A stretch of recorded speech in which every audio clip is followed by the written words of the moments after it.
Assalamu alaikum warahmatullahi wabarakatuh. Akkam jirtu hordoftoota keenya kanneen channel Afrikaa Samsung irratti nu hordoftan. Egaa nageenya keenya bakka jirtan hundatti isiniif qaqqabu. Tole egaa hordoftoota keenya barnoota keenya kanarratti walitti deebinee jirra. Egaa barnoota keenya kanarraa keessatti lakkoofsa bilbilaa keessan kan yeroo dheeraadhaaf isin jalaa bade akkamitti akka isin deeffachuu dandeettan isinitti agarsiisachuudha. Egaa lakkoofsi keessan jechuudha sababa garaagaraatiin isin jalaa baduu danda'a. Fakkeenyaaf sim kaardii bilbila lakkoofsanii gatuu dandeettan lakkoofsa keessan isaan irratti qabattan gatuu dandeettanii akkasuma jechuudha bilbila keessanis gatuu dandeettan jechuudha. Garri lakkoofsi keessan isin jalaatti baduu danda'uun hin dhabamu jechuudha. Karaalee garaagaraatiin baduu danda'a jechuudha.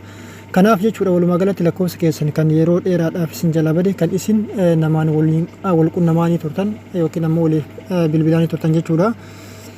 Akkamitti akka isin deeffachuu dandeettan viidiyoo har'aa kana keessatti isinitti agarsiisa. Viidiyoo isin dura hojjedhee dabarse keessattis haala kanaan isinitti agarsiisaa jira jechuudha.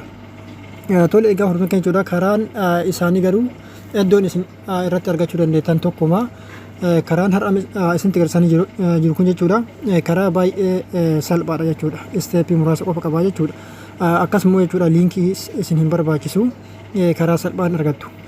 Tole egaa hordoftoota keenya jechuudha warroonni jalqabaaf gara channel Afrikaa Samsung har'a dhuftan barnoonni keenya tole channel keenya subscribe godhaa. Viidiyoo keenya kan daawwattan hiyyoo jaalattan laayik godhaa hiriyoottan keessaniif qooda isin jedha gaaffii fi yaada qabdan koomentii irratti nuuf katabaa. Tole egaa hordoftoota keenya jechuudha lakkoofsa bilbilaa keessan kan isin namootaan waliif bilbilanii turtan kan isin jalaa badee deebitanii argachuudhaaf maal gootu meeseenjara keessan irratti al tokkoof ni cuqaaftu. Sana booda jechuudha erga meeseenjara keessan irratti al tokkoof cuqaaftanii booda maal gootu al tokkoof piroofaayilii gubbaa kanatti ni cuqaaftu. Sana booda jala irraa gara olii ol harkiftu. Sana booda maal gootu foon kontaktis iddoo jedhu kanatti deebitanii cuqaaftu. Sana booda jechuudha manaaj kontaktis iddoo jedhu kanatti deebitanii cuqaaftu.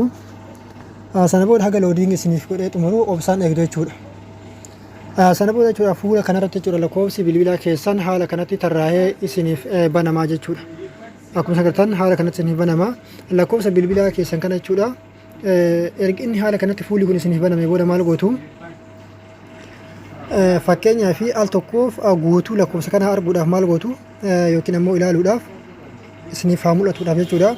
Al tokkoof deebitanii lakkoofsuma kanarratti idduma kanatti kiliik gootu jechuudha. Idduma lakkoofsa barbaadan sanarratti haala kanatti lakkoofsuun kophaa isaatti isiniif bahaa jechuudha.